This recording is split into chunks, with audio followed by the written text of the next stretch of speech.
संतोष कुमार साहू बांचेश्वर नाट्य परिषद संपादक। आज आमर पर्जन स्थित साधु गोष्ठी ठारे एक बैठक थिला।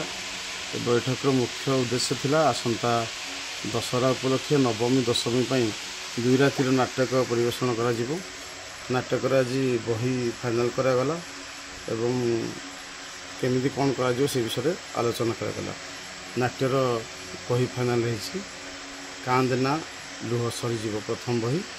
द्वितीय बही आसुची एका चिबी मुहता। ए बही रे बहुत सुंदर सब अभिनय करने आम जो कलाकार बृंद अच्छा सब सीनियर जूनियर कलाकार मान अच्छा मु अनुरोध करी आपण कैमेरा माध्यम सबु दर्शक मान निहाती आसंता नवमी दशमी ये नाटकटी देखु। बहुत सुंदर नाटक आम बाछी बाछी सब बर्जंगर कलाकार बांचेश्वर नाट्य परिषद भाई मैंने बाछी बाछी सब बही करती। ए वर्ष भी बहुत सुंदर नाटक हम।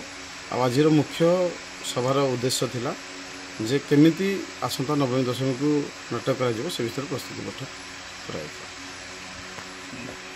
साहू बांचेश्वर नाट्य परिषद जड़े कलाकार ए वर्ष आगामी दशहरा को दुई राति हवाक जाऊँगी।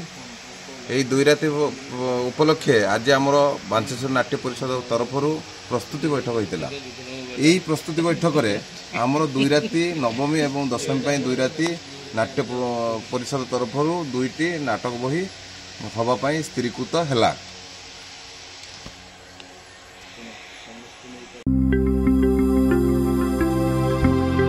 लेटेस्ट न्यूज अपडेट पाई www.nowodisha.com को लॉगिन करंतु।